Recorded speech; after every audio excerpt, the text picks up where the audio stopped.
Bismillahirrahmanirrahim. Assalamualaikum warahmatullahi wabarakatuh.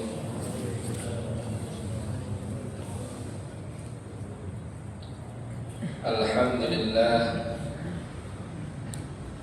alhamdulillahi rabbil alamin. Wa bihi nasta'in ala umuri dunya waddin. Wa sallallahu wa sallam ala sayyidina Muhammadin khatamil anbiya'i wal mursalin wa ala alihi wa sahbihi ajma'in. Subhanaka la ilma lana illa ma 'allamtana innaka antal alimul hakim. Wa tub 'alaina innaka antat tawwabur rahim. Rabbi shrah li sadri wa yassir li amri wahlul 'uqdatam min lisani yafqahu qawli wasaddid lisani wahdi qalbi bijahid nabi wassahbi wal ali. Nawaina ma nawahu aslafuna as-salihun. Allahu yudkhilu niyatina fi niyatihim wa a'malana fi a'malihim wa maqasidana fi maqasidihim. Amin amin amin ya rabbal alamin. Ma'asyiral hadirin wal aba wal ummahat rahimani wa rahimakumullah. Alhamdulillah, bersyukur kita kepada Allah Subhanahu wa ta'ala atas segala karunia nikmatnya, nikmat iman, Islam, ihsan, kesempatan dan juga taufik, sehingga kita semua dapat hadir dalam kegiatan-kegiatan yang baik, masih bisa melakukan ibadah, memperbanyak bekal untuk kehidupan yang abadi, kehidupan akhirat. InsyaAllah segala amal baik kita diterima oleh Allah Subhanahu wa ta'ala, dan kita diwafatkan oleh Allah dalam keadaan husnul khatimah dan dalam keadaan yang paling sempurna. Amin amin amin ya rabbal alamin. Ma'asyiral hadirin wal hadirat rahimani wa rahimakumullah. Sebagaimana biasa di Sabtu daripada Sabtu pertama tiap bulan, kita biasanya membahas tentang kajian fikih dari kitab Al-Yaqutun Nafis. Di pertemuan kali ini kita masuk dalam pembahasan wudu. Pembahasan wudu itu amatlah banyak sekali. Di dalam kitab Al-Yaqutun Nafis ini ada 8 pembahasan yang disebut oleh pengarang kitab. Pertama, definisi wudu. Kedua, rukun-rukun wudu. Ketiga, ada permasalahan namanya mashul khuffain, mengusap kedua sepatu atau kaos kaki tebal. Keempat, syurutul wudu, syarat-syarat sah wudu. Kelima, sunnatul wudu, hal-hal yang disunnahkan ketika berwudu. Yang keenam, makruhatul wudu, hal-hal yang dimakruhkan dalam wudu. Yang ketujuh, nawaqidul wudu, hal-hal yang membatalkan wudu. Dan yang kedelapan, yang terakhir, apa saja yang diharamkan bagi orang yang tidak punya wudu. Kita masuk ke pembahasan yang pertama dan pembahasan yang kedua insyaallah di pertemuan kita kali ini. Jikalau sempat pembahasan yang kedua pun kita habiskan pembacaannya. Jikalau tidak sempat, sisanya kita akan baca lagi di pertemuan yang akan mendatang. Baik, pembahasan yang pertama dari kitab Al-Wudu Lughatan, pembahasan tentang definisi wudu. Al-wudu, wudu definisinya lughatan menurut arti dalam bahasa Arab, arti aslinya adalah ismun li ghasli ba'dil a'dha, sebutan untuk membasuh sebagian anggota tubuh, bagian manapun. Ini menurut pandangan arti asli dalam bahasa Arab.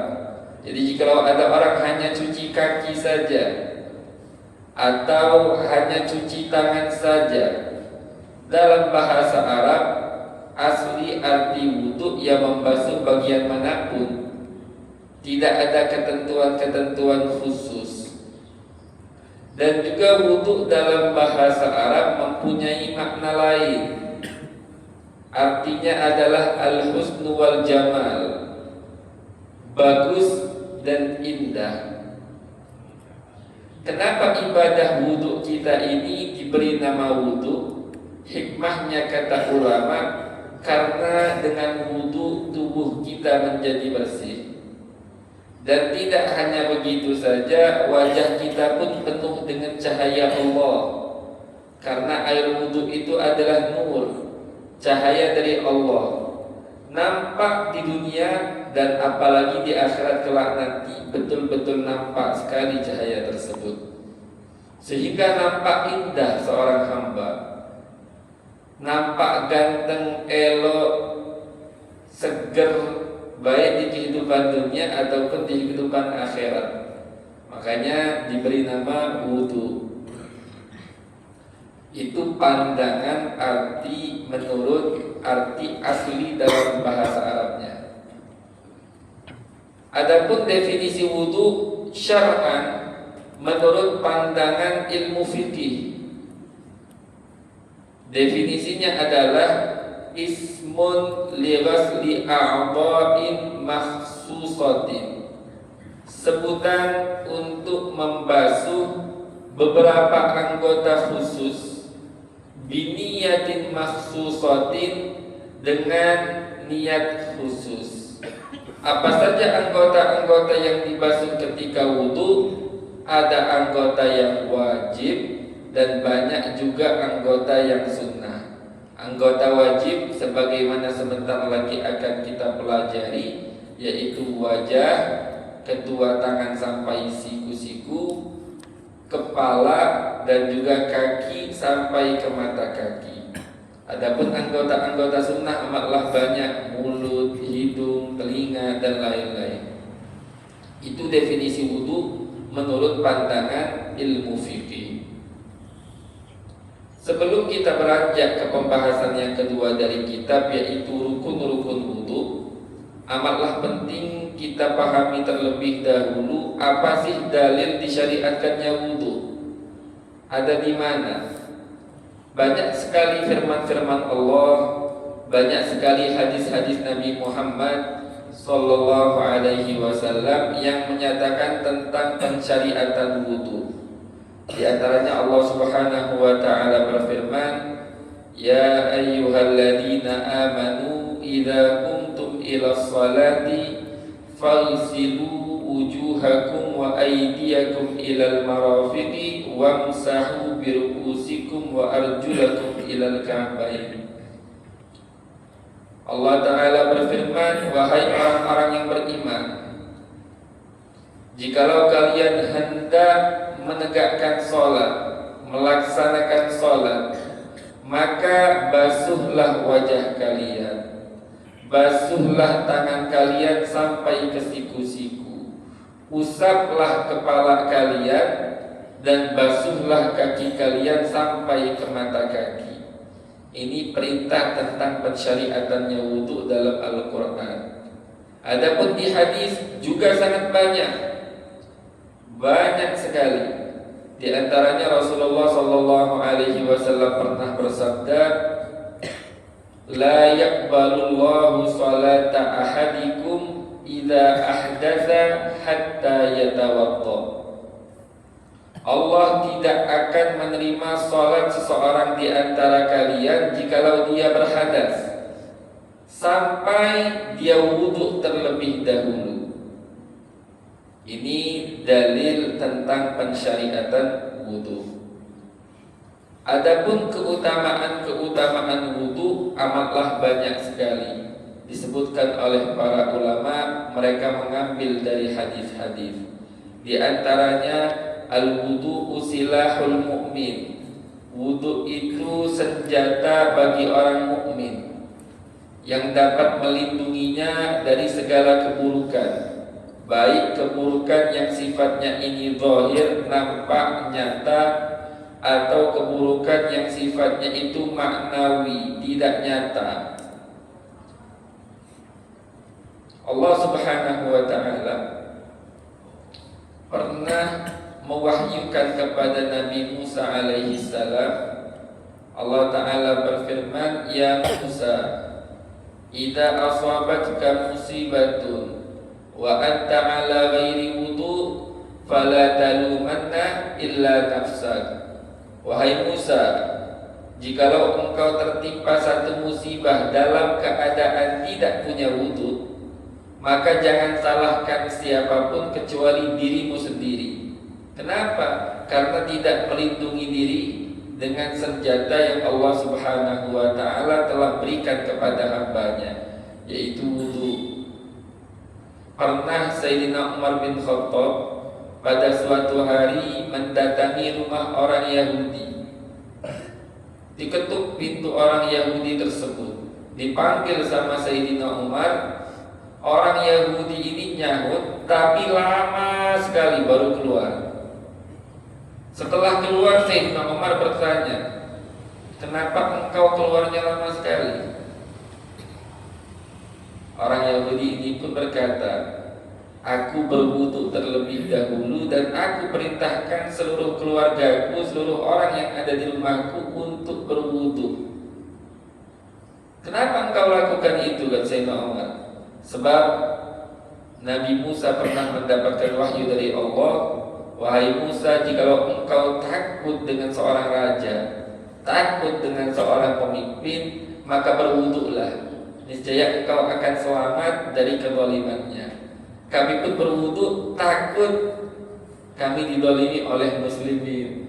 Padahal orang-orang muslim tidak akan berbuat zalim sama sekali. Bahkan syariat tentang wudu ini berarti sudah ada dari zaman nabi-nabi sebelum Nabi Muhammad sallallahu alaihi wasallam. Dan juga disebutkan dalam hadis Rasulullah sallallahu alaihi wasallam bersabda, la yusbihu 'abdun al-wudu illa ghufira lahu ma taqaddama min dhanbihi wa ma ta'akhkhar. Tidaklah seorang hamba menyempurnakan wudunya, melainkan niscaya Allah ampuni untuknya segala dosa-dosa yang telah lalu dan dosa-dosa yang akan datang. Ini kalau wudu kita diterima, ibadah kita diterima oleh Allah Subhanahu wa ta'ala. Dalam hadis lain Rasulullah pun juga bersabda, man tawadda'a fa ahsanal wudu kharajat khatayahu min jasadihi hatta takhruja min anfarih. Barang siapa yang berwudu kemudian wudunya bagus, maka niscaya keluar dosa-dosanya dari jasadnya sampai keluar dari ujung-ujung kukunya. Jadi dari ujung kuku keluar dosa-dosa, kesalahan-kesalahan yang pernah dia perbuat. Dan banyak sekali hadis yang menjelaskan tentang keutamaan wudu. Di antaranya Rasulullah SAW bersabda, wala yuhafidhu 'alal wudu illa mu'min. Tidak akan selalu menjaga dalam keadaan berwudu kecuali mukmin sejati. Kita pengen tahu kita ini mukmin sejati atau tidak. Nah, ini salah satu tandanya. Jikalau kita rutin menjaga wudu, itu tanda bahwasannya keimanan betul-betul menetap di dalam hati kita. Karena Nabi Shallallahu Alaihi Wasallam menyatakan tidak dapat menjaga wudu kecuali orang mukmin sejati. Insya Allah dengan mendengarkan fadilah-fadilah wudu ini, kita bisa mengamalkannya dan bisa mendapatkan fadilah-fadilah yang besar di sisi Allah Subhanahu wa ta'ala. Baik, kita beranjak ke pembahasan yang kedua dari kitab, yaitu furudul wudu. rukun wudu. Furudul wudu'i sittatun. Rukun wudu itu ada 6. 4 diambil oleh Imam Syafi'i dari dalil ayat Al-Quran yang kita sampaikan tadi. Jikalau kalian hendak sholat, maka basuhlah wajah kalian dan tangan kalian sampai ke siku-siku. Kemudian yang ketiga, dan usaplah kepala kalian. Yang keempat, dan basuhlah kaki kalian sampai mata kaki. 4 rukun diambil dari Al-Quran. 2 rukun diambil dari dalil hadis. Apa 2 rukun yang diambil dari dalil hadis? Niat. Dalilnya apa? Rasulullah sallallahu alaihi wasallam bersabda, "Innamal a'malu binniyat." Sesungguhnya setiap amal itu sah tergantung dengan adanya niat. Dan rukun yang kedua yang dalilnya dari hadis tertib, harus urutan, wajah dulu, tangan dulu, kepala, baru kaki. Dalilnya dalam hadis Rasulullah sallallahu alaihi wasallam bersabda, "Ibda'u bima bada'allahu bih." Mulailah dengan perihal yang Allah mulai. Dalam ayat Al-Quran Allah menyebutnya urutan, wajah, tangan, kepala, kaki. Nah, ini dalil 6 rukun dalam wudu. Apa saja 6 rukun? Al-awwalu an-niyah, niat berwudu. Pembahasan tentang niat itu amatlah banyak dalam fikih. Namun tidak lepas dari 7 pembahasan saja. Yang pertama, definisi niat. Apa itu niat? Niat didefinisikan oleh ulama fikih Syafi'i, qasdus syai'i muqtarinan bi fi'li. Bermaksud melakukan sesuatu yang mana maksud ini bareng dengan aksi. Itu niat. Jadi niat itu bareng dengan awal rukun yang kita lakukan. Nah, ada yang mirip dengan niat, tapi itu bukan niat. Namanya azmun atau azm, tekad. Apa itu tekad atau azm? Qasdus syai'i qabla fi'lihi. Bermaksud melakukan sesuatu sebelum aksi, baru bertekad saja. Jadi yang wajib itu niat, bukan azm. Ini yang perlu diperhatikan. Kemudian pembahasan yang kedua biasanya tentang niat, hukum niat dalam beribadah. Hukum niat dalam setiap ibadah itu wajib, rukun sah ibadah.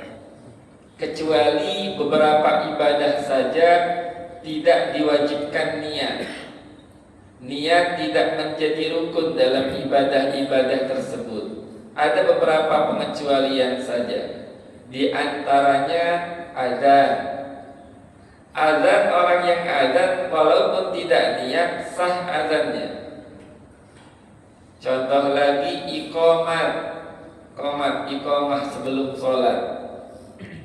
Contoh lagi juga khutbah Jumat, khutbah Id, dan masih banyak lagi beberapa pengecualian yang tidak diwajibkan atau rukun, bukan termasuk rukun sahnya wajib ada niat. Ada beberapa pengecualian. Namun rata-rata ibadah wajib ada niat. Itu rata-rata ibadah. Kemudian yang ketiga, pembahasan tentang niat. Kapan waktu berniat? Waktu berniat adalah di awal ibadah, di awal rukun ibadah. Kalau lagi wudu, awal rukun wudu adalah membasuh wajah, awal aksi. Berarti kapan niat ketika wudu? Ketika membasuh wajah. Nah, catatan penting, kalau orang niat dari awal menempelkan air di wajah, dengan dia mengalirkan berarti seluruhnya terangkat yang kena aliran.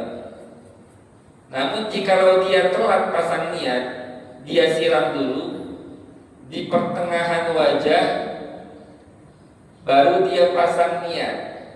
Nah, mana yang terangkat? Yang terangkat hadasnya ketika dia mulai niat. Yang sebelum dia niati tadi belum terangkat. Jadi airnya basuhkan lagi ke atas, biar terangkat juga hadasnya. Ini yang perlu diperhatikan. Kemudian pembahasan yang keempat tentang niat, di mana letaknya kita memasang niat.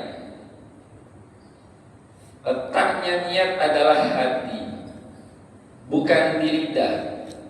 Letaknya niat di dalam hati.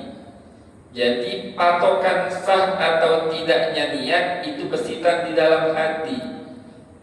Adapun pelafazan nawaitu fardhul wudu atau nawaitu shauma ghadin, adapun pelafazan di lidah itu hukumnya sunnah saja. Hikmahnya untuk apa? Agar lidah yang melafazkan niat membantu adanya besitan niat di dalam hati. Jadi patokan sah atau tidaknya, yang wajib dalam niat adalah besitan di dalam hati. Pelafazan di dalam lidah itu hukumnya sunnah. Hikmahnya hanya untuk membantu adanya besitan niat di dalam hati. Kemudian yang kelima, pembahasan tentang niat, tata cara niat. Tata cara niat berbeda-beda, tiap ibadah punya cara sendiri-sendiri. Kalau dalam bab wudu, boleh cara berniatnya nawaitul wudu'a atau nawaitu fardhul wudu'i, boleh. Boleh juga nawaitu raf'al hadas atau nawaitu raf'al hadasil asghar. Boleh juga nawaitu taharata lis-shalah. Ada banyak tata cara niat yang diperbolehkan dalam niat wudu.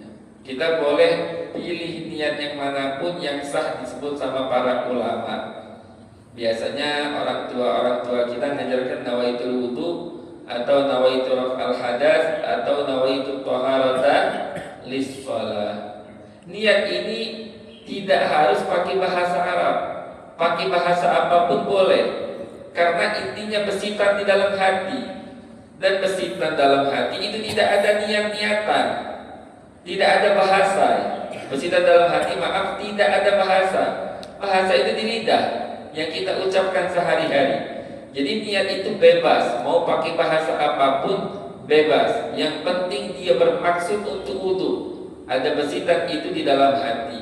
Boleh pakai bahasa Arab, boleh pakai bahasa Indonesia, boleh pakai bahasa Palembang, bahasa Inggris, bahasa Jepang, bebas. Pakai bahasa apapun diperbolehkan. Yang penting ada besitan bermaksud untuk wudu. Nah, itu untuk tata cara niat. Kemudian yang keenam, biasanya tentang niat pembahasannya syarat sah niat.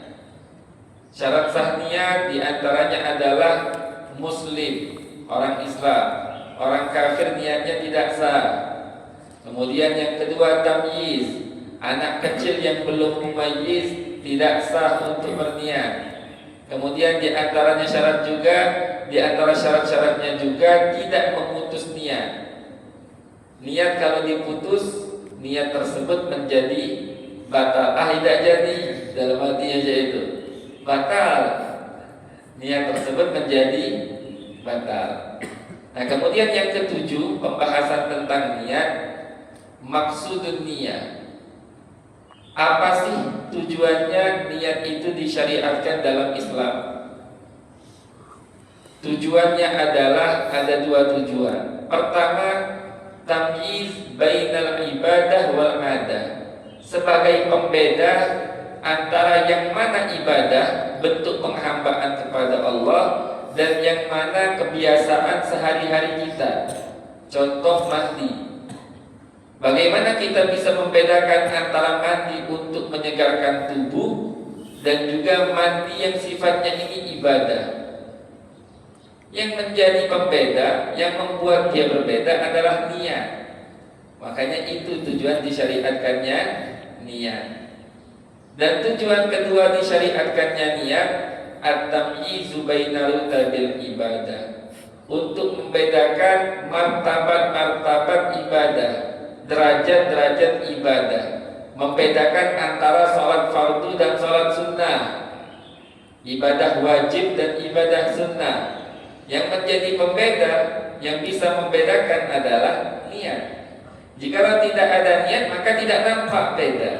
Nah, ini adalah tujuan disyariatkannya niat dalam tiap ibadah yang kita lakukan. Ini rukun yang pertama, niat. Sebelum kita beranjak ke pembahasan rukun yang kedua, membasuh wajah, seputar tentang kita bermaksud melakukan sesuatu, baik itu ketaatan atau ibadah atau maksiat, itu ada hukum-hukumnya. Sebagaimana aksi kita ada pahala dan ada dosa, besitan dalam hati kita apakah ada pahala dan dosa juga. Nah, jadi perlu dijelaskan, para ulama menyatakan besitan di dalam hati itu ada 5 tingkatan. Yang pertama ada namanya hajis. Hajis itu apa? Ketika besitan baru masuk di dalam hati. Kemudian yang kedua ada namanya khatir. Apa itu khatir? Ketika maksud melakukan sesuatu ini sedang berputar-putar di dalam hati kita. Kemudian yang ketiga ada namanya hadisun nafsi. Ketika timbul keraguan-raguan, memilih ingin melakukan atau tidak melakukan, itu namanya hadisun nafas. 3 hal ini, kalau yang terbesit adalah ketaatan, tidak dapat pahala. Begitu pula jikalau yang terbesit perbuatan maksiat, tidak dapat dosa juga. 3 tingkatan ini. Kemudian tingkatan yang keempat ada namanya hammun. Ham itu apa? Mengungguli salah satu pilihan, lebih condong ke salah satu pilihan antara melakukan atau tidak melakukan. Itu namanya ham. Nah, kalau ham ini perbuatan baik, jikalau yang dia ingin melakukan perbuatan baik, condong ingin melakukan perbuatan baik, dapat pahala walaupun tidak dilakukan. Tapi kalau untuk maksiat tidak dicatat dosa. Ini bentuk rahmat dari Allah Subhanahu wa taala untuk umat Nabi Muhammad sallallahu alaihi wasallam. Kemudian yang kelima, yang terakhir, namanya azmun. Tekad kuat, tekad bulat. Bukan condong lagi. Sudah betul-betul membulatkan tekad memilih salah satu 100%. Milih melakukan dalam hati atau milih tidak melakukan, 100% tekad bulat. Bukan hanya condong saja, betul-betul tekad bulat. Nah, kalau azm ini perbuatan baik, tekad seperti itu dapat pahala walaupun tidak dilakukan. Begitu pula dosa, begitu pula maksiat, kena dosa walaupun tidak dilakukan. Karena ini sudah tekad penuh, tidak ada keraguan-raguan sama sekali, ingin melakukan 100%, bukan hanya contoh, tekad bulat. Ini kena dosa. Ini yang perlu diperhatikan. Jadi kalau ada cerita dalam satu kasus, ada seorang hamba, dia punya tekad bulat 100% hendak melakukan maksiat. Subhanallah, ada halangan.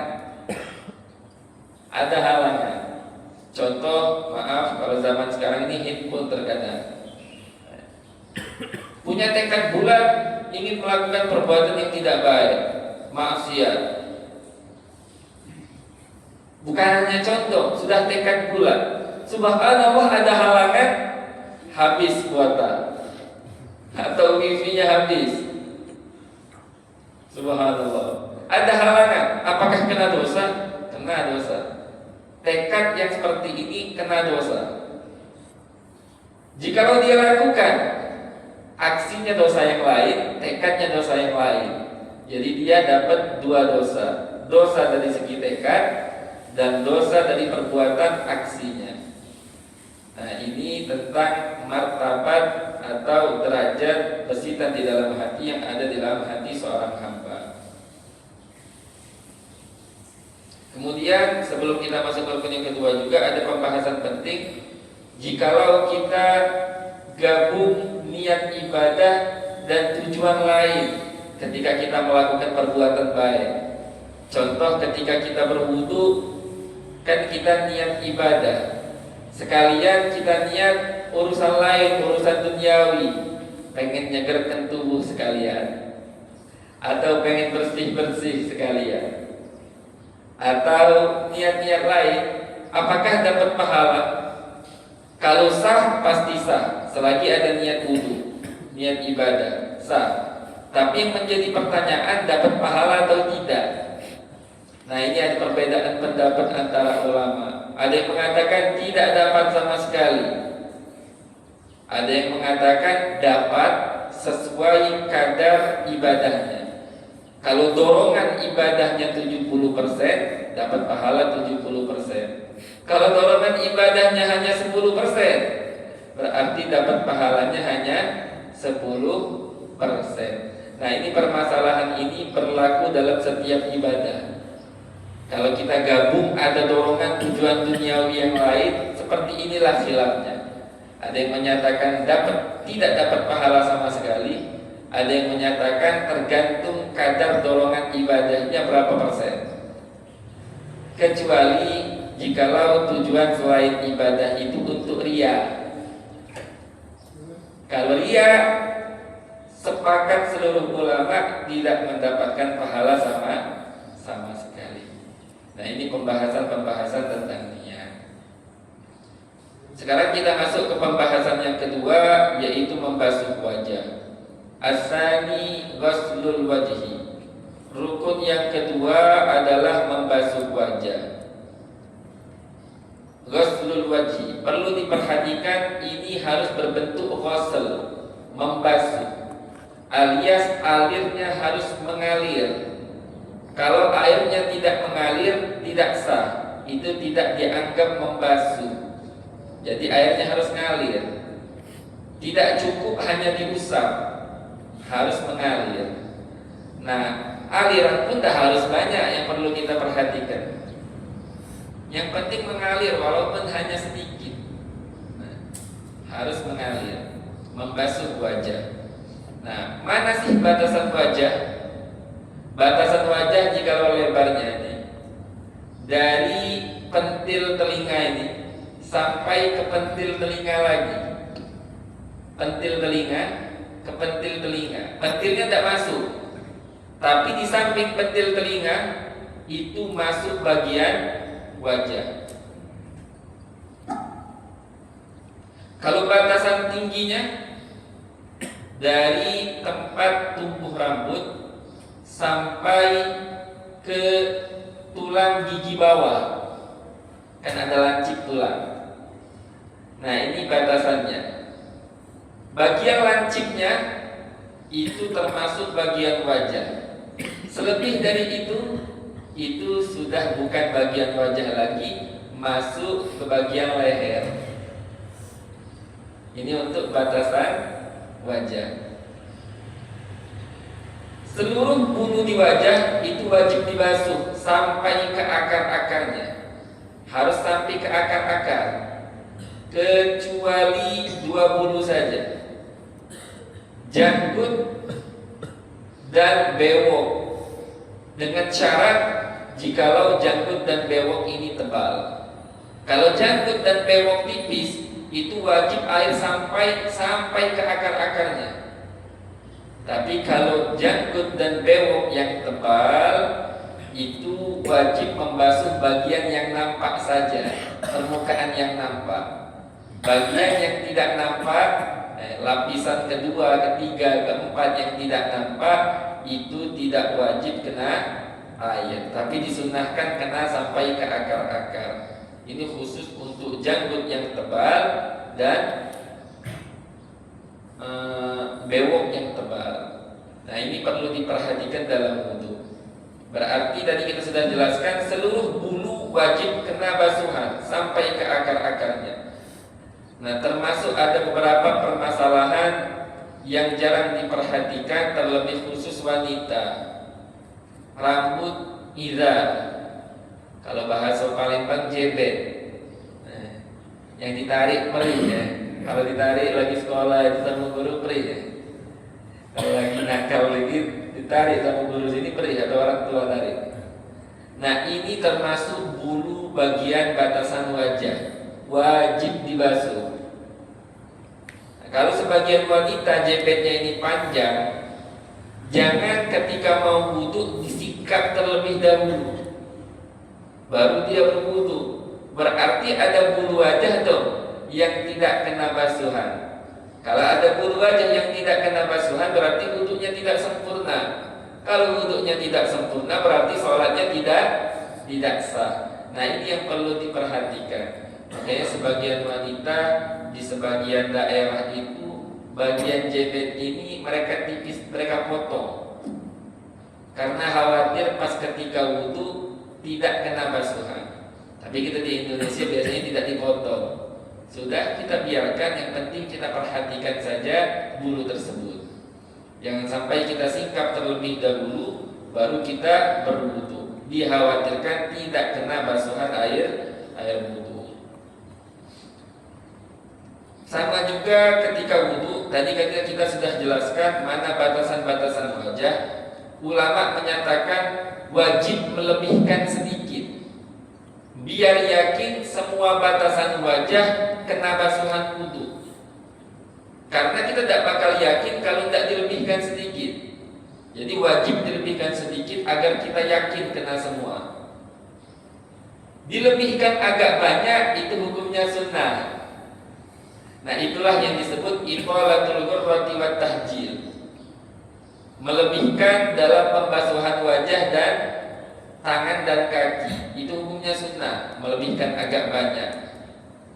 Dalam hadis Rasulullah SAW bersabda, antumul ghurrul muhajjaluna yaumal qiyamah. Kalian itu, wajah-wajah kalian itu sangat bercahaya, tangan kalian dan kaki kalian kelak nanti di hari kiamat disebabkan kalian melebihkan basuhan ketika berwudu. Jadi lebihkan agak banyak sedikit, biar makin banyak cahayanya kelak nanti di hari kiamat. Ini menjadi tanda khusus untuk umat Nabi Muhammad.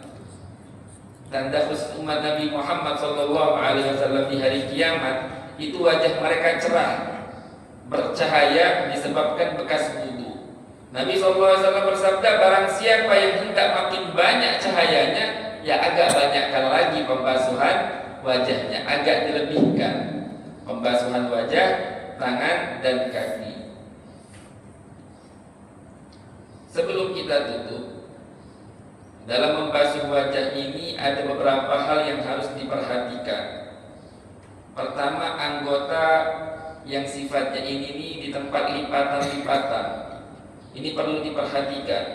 Contoh di sela-sela mata, tempat keluar belek, sela-sela mata sini dan sampingnya lagi.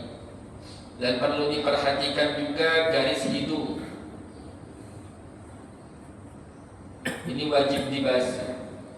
Perlu diperhatikan juga merah bibir yang nampak jikalau kita lagi mingkem,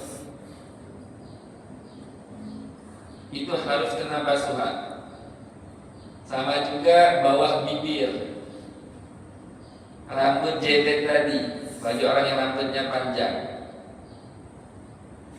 dan sela-sela yang harus kita perhatikan. Di antaranya setelah rambut jebet ini yang sebelum pentil telinga, itu termasuk bagian-bagian yang wajib untuk dibasuh dalam pembasuhan wajah ketika kita berwudu. Dari penjelasan ini maka dipahami kesalahan-kesalahan yang sering terjadi ketika membasuh wajah. Satu, sering sekali kita lihat orang tidak meratakan air ke seluruh batasan wajah.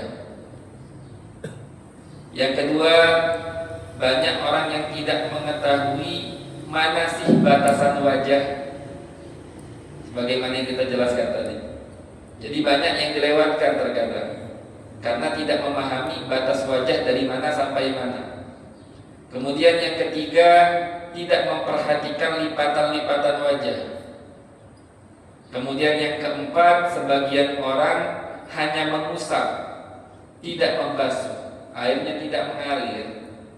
Nah, ini kesalahan-kesalahan yang sering terjadi dalam pembasuhan wajah. Insya Allah apa yang kita dengarkan bisa kita terapkan dan kita ajarkan lagi kepada orang lain, wabil khusus dan lebih khusus keluarga kita, sehingga dapat manfaat. Kita menjadi hamba Allah yang bermanfaat dan hamba yang paling dicintai oleh Allah Subhanahu wa taala. Mungkin sekian dari Al-Fakir. Sebelum kami tutup, kalau ada pertanyaan seputar pembahasan tadi, dipersilahkan.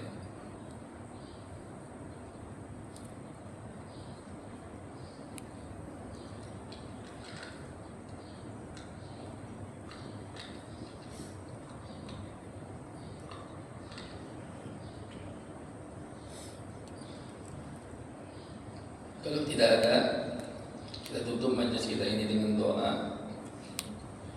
Bismillahirrahmanirrahim. Alhamdulillahirabbil alamin. Allahumma shalli wa sallim ala sayyidina Muhammadin wa ala ali sayyidina Muhammad. Ya Rabbana ta'arafna bi annana batarafna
Wassalamualaikum warahmatullahi wabarakatuh.